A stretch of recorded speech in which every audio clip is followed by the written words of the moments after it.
Apa itu stunting? Stunting adalah sebuah kondisi anak alami gangguan pertumbuhan dan kurangnya gizi dalam jangka yang panjang, sehingga mengakibatkan terganggunya pertumbuhan pada anak.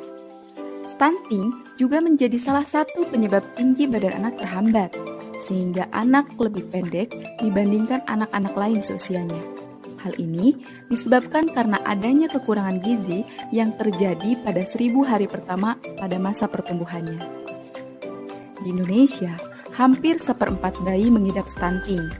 Hasil survei status gizi Indonesia pada saat BKKBN menyatakan bahwa persentase prevalensi stunting di Indonesia pada masa pandemi COVID-19 turun dari 24,4% pada tahun 2021 menjadi 21,6% pada tahun 2022. Apa aja sih yang menjadi pemicu stunting itu? Pemicu stunting diantaranya yang pertama, faktor asupan gizi yang kurang atau gizi yang buruk pada masa kehamilan. Kedua, pola asuh yang tidak tepat. Ketiga, rendahnya penerapan sanitasi atau kebersihan. Keempat, pemberian kebutuhan ASI yang tidak sesuai. Kelima, keterbatasan ekonomi.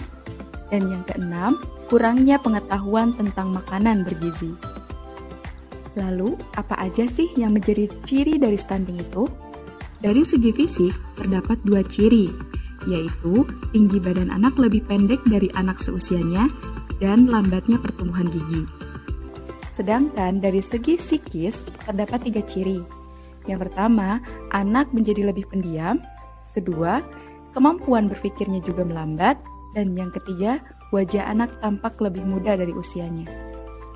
Resiko yang bisa terjadi dari stunting pada jangka pendek, yaitu sebabkan anak menjadi sering sakit, hambat pertumbuhan anak sehingga fungsi kognitifnya menurun, dan perkembangan motorik menjadi lebih lambat, sehingga anak menjadi kesulitan untuk mengungkapkan bahasa secara ekspresif.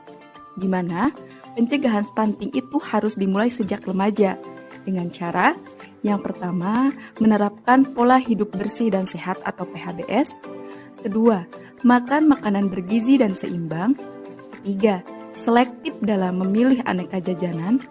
Keempat, cegah anemia dengan minum tablet tambah darah untuk remaja putri 1 tablet dalam seminggu. Dan yang terakhir, melakukan olahraga secara rutin. Perilaku hidup bersih dan sehat meliputi mencuci tangan dengan sabun dan air mengalir yang dilakukan sebelum dan sesudah makan, serta setelah dari toilet, menjaga kebersihan lingkungan, dan mengkonsumsi air yang bersih. Cegah stunting dengan penerapan pedoman isi piringku dalam sekali makan, di mana dalam sekali makan, dalam piring tersebut tersedia 50% buah dan sayur, 50% karbohidrat dan protein, dengan pembagian 1/3 lauk dan 2/3-nya karbohidrat. Pilihlah makanan atau jajanan dengan ciri-ciri sebagai berikut. Yang pertama, bersih dan tertutup. Kedua, jauh dari tempat sampah, got, debu, dan asap kendaraan.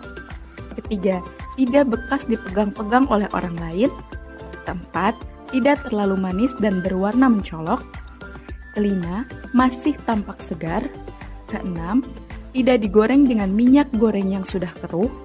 Ketujuh, tidak mengandung zat pemanis, zat pengawet, zat penyedap, dan zat pewarna buatan. Kedelapan, tidak berbau apak dan tengik.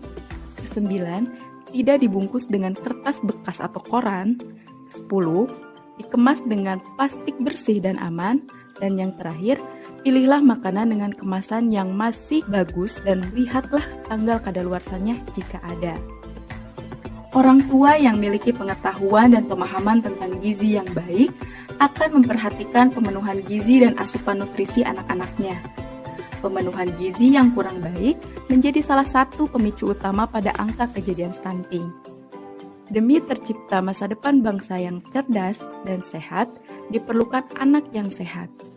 Sehingga pencegahan stunting itu sangatlah penting untuk dilakukan sedini mungkin. Mari cegah stunting sebelum genting.